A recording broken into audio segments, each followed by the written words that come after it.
Okay, so here we are. How you doing? Pascal, thank you for joining us today. Thank you so much. Okay, no problem. Here we are.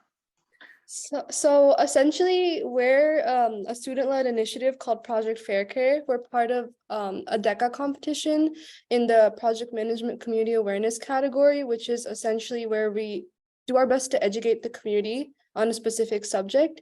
So what we're trying to focus on is healthcare injustice and racial discrimination in the healthcare system. And we are aware that insurance also plays a large role in discrimination and such in the healthcare field. So we just have a few questions to ask you, and it'll take a Okay. little time. All right, and what's your school? Vista Ridge High School. Okay, all Mhm. right, let's get started. Well, our first question is, tell me about yourself and how has your experience been working in the insurance sector? Well, I mean, I work for Kaiser Permanente, and we're a health plan, which is the insurance sector, as well as a hospital, okay? As well as we have an international organization. Well, let me transition. You asked, how has it been? And relative to the subject you're asking about injustice and so forth, or just in general? Just in general. Okay, we can do both. It's a wonderful experience. It's, you know, there's not too many places that very early on realize that you have to have the employee base reflect the diverse community that you serve. So Kaiser Permanente has been a forerunner in that. And, you know, there's doctors that look like our patients. There's, you know, when we talk about protected classes as far as sex, gender, sexual orientation, religion, social determinants of health, like, you know, neighborhoods and education level and income level. You know, we reflect that population, which is key, so that if you have someone that is part of the LGBTQ community, for example, we have doctors that are LGBTQ. If you want to look at get a Black doctor or a Vietnamese doctor, we have a Black and Vietnamese doctor. So it's very important to reflect the community we serve. Does that help? Yes. Okay. Okay, so next question. How, in your opinion, has the lack of minority representation in the insurance sector alienated minority consumers and exacerbated the problem of discrimination? Well, you know, I would first recommend, there's a couple of good books that you should look at. One's called Under the Skin. All right. And that's book represents the hidden toll, so to speak, on racism in the American lives and the health system. Okay. Also, you should look at an article called Political Determinants of Health. I'd recommend two more. One being The Contagion, Next Time, and that underscores the foundational inequities and lack of preparedness that allowed COVID-19 to take its terrible toll. So there's other ones like, you know, Prescription for Racial Healing. Of course, there's this 1619 project. And then, given that we're in an area of AIML, that is artificial intelligence and machine learning, which is where my expertise is with health equity, books like Weapons of Math Destruction, that's dealing with the algorithms, automating inequity and inequality, as well as algorithms of oppression. But, you know, to Kaiser's concern and benefits, there's been some broad cases out there. We've been pretty much out in front as well as looking at our data, our algorithms, our applications, and the models that are generated, our statistical models, through the lens, through a health equity lens, so to speak, and mindset. And yes, there's systematic racism that is brought from humans and human process to the data. And you'll never get rid of bias. Matter of fact, some bias is good. If your population and you're doing mammograms, if your population, for example, really needs to be in the gender category of female for the most part, then it's good to have that be bias, but you'll never get rid of 100% get rid of bias. But at Kaiser Permanente, we put 100% effort. Does that help? Yes. Yeah. Did you understand? Was that clear? Yes. Okay. Yes. All right. So our next question, I think you kind of already answered. So I'll go ahead and move on. With a rise in awareness of mental health services, why is it important to, or why is it difficult, but also important to be insured for mental health services? And if you're aware, do you know which demographics might be most affected by that difficulty? Well, the hard part is, when it comes to mental health, a lot of people don't come forward. That's number one, right? And those that come forward, they because of, to be frank and honest, because of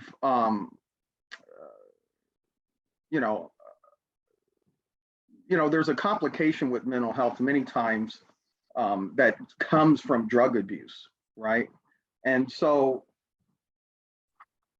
you have a homeless population that doesn't have insurance, for example, that don't come through the door. And when they do come through the door, they're usually extreme cases, and they're not going to follow up on their plan, right? So we expect to see them. Many times they're not going to follow up. And because of this influx and in this time, we call that the zeitgeist, the spirit of the time. The spirit of this time, there's a lot of mental health concerns with patients. And most hospital systems have seen a dramatic increase. And to be able to handle that, we don't have enough clinicians.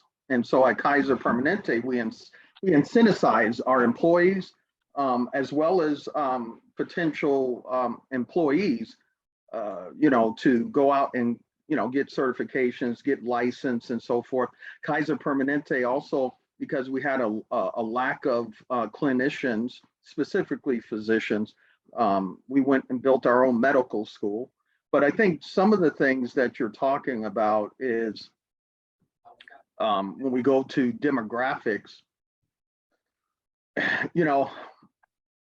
ZNA, which is the zip code neighborhood analysis, so to speak, is the DNA of data. And so if we're just looking at data, many times you have missingness with these populations you're talking about, because a single mom that may have some mental health concerns, and it could just be anxiety, it could be depression, it could be, some of those types of things. She has to make a decision on whether she goes to her doctor's appointment, which may cost bus money, which may also cost for her co-payment, or send her kids to school with lunch, right? Right. So I think when you're talking about what demographics, typically the left behinds, the marginalized, those low social economic status folks are the ones that you're going to be passing over, so to speak. Does that help? Kind of a follow-up. Yeah, kind of a follow-up to that. Is there a way that because you do data analysis, is there a way that you see something like that? Sorry, even within the insurance sector, is there a way you could see that being improved? Like, is there anything that you could do that we could do as normal people Well, that's a good question. I mean, citizen data scientists you can go out there and Google that. There's lots of citizen data science that's taken place, and there's been some real helpful citizen data science out there. So I certainly, from a data analysis point of view, I think some advocacy groups and some of the hotlines and so forth where you could volunteer. And, frankly, we're probably a long ways away from having a national healthcare system where anyone could attend any hospital system. I think that would help as well. And then having the agreements between providers, the Blue Crosses, the Anthems, the Kaiser Permanentes, the St. Joe's, whatever it may be, Mayo Clinics, Cleveland, all the hospitals across our nation having, these cooperative and partnership agreements where by we share data. It's very hard if you're not sharing data, and then having the stewardship of that data being really curated, right? To tell us this information. Many times the problem with provider information, especially claims, because that's what drives. You have an encounter at a primary care physician, and that encounter may be just a single encounter, or if it's on a Medicare system or something like that, those encounters is what we call a bundle. It's a bundle of claims, and those claims could span 5 years or longer, depending on the diagnosis that's being treated. And many people have multiple diagnoses, and usually when the claims trickle into a system, they're very slow to get through a system. So there's an opportunity to speed up claims processing. We have that with some of the interoperability that we do between healthcare exchanges.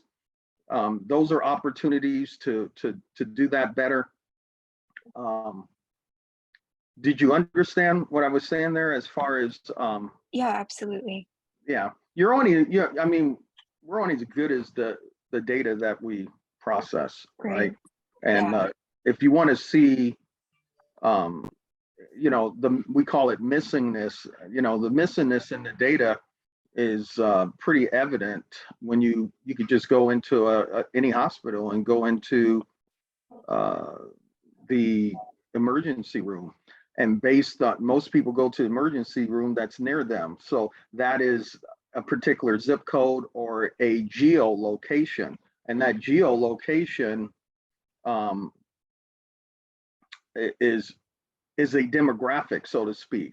So if I go, for example, you may be in Texas, but I'm in California, and if I go in one particular hospital system with Kaiser Permanente, it's going to have, for example, in Orange County and Garden Grove, it's going to be representative. Its data is going to be very representative of the Vietnamese population and Cambodian population that's there in that hospital. But you may not see Blacks. You may not see a whole lot of whites. You may not see a lot of other categories. And also what I would say is just to, to kind of, bring this conversation to a close, and given that we're in Black History Month, when you look at these applications and systems, they list, you can see where the bias really originated from. Almost when you look at race, for example, it will say Asian, Mexican, Hispanic, Indian. But when it comes to Caucasians and Americans African descent, it says white and Black, like we're a color of our paint, right? And that shows you where that's a very good indicator of where this all birthed from here in America, right? So we're just talking about the American system, but I just wanted to kind of give you some of that. And I think I told you, this is a very good book right here. Under the Skin. You can read the subtitle, right? The Hidden Toll, right? That's a very good book. And I think I kind of gave you some of the other books. This one, Weapons of Mass Destruction. This is dealing with we're in that data science, artificial intelligence world. AI is math underneath. That's what it is. And then you have this one, Algorithms of Oppression. This is a good look because what this author, I know her from UCLA, she teaches there. She Googled Black women, and what came up was prostitutes in our search engines. She Googled Black men, what came up was pictures of gorillas.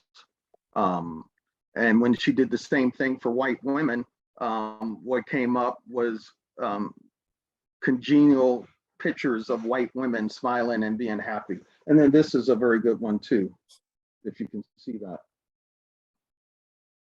Right? So these are some of the places, I believe you're capturing this on video. So these are, you can, reflect back on. So I'll stop there. Did I talk enough? You did. Yeah. Thank you so much. On to our next question. What initiatives is your company working on to advance equity for minorities seeking health insurance?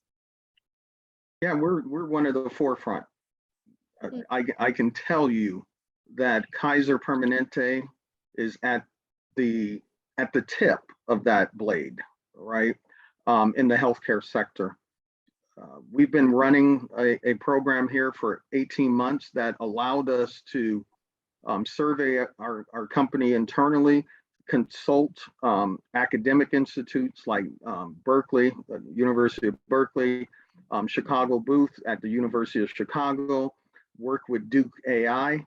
We've given input to the Office of the President, the Office of Science and Technology of the Office of the President, and lastly with NIST, which is the National Institute for Standards and Technology, and one more, the National Academy of Medicine.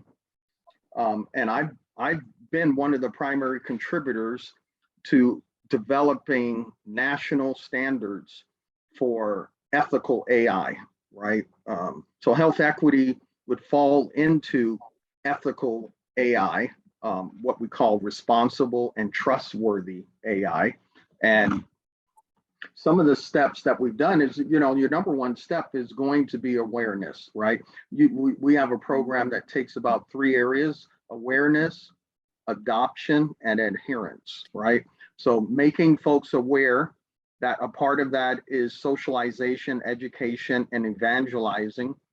Adoption is educating our data scientists as well as our leaders and other stakeholders, including clinicians, to adopt our methodology. And I'll tell you about that in a sec. And then adherence is being able to monitor the success and outcome of this program. And so some of the areas, what we do is from the very beginning, we try to socialize folks to have a health equity mindset, and put on health equity lenses.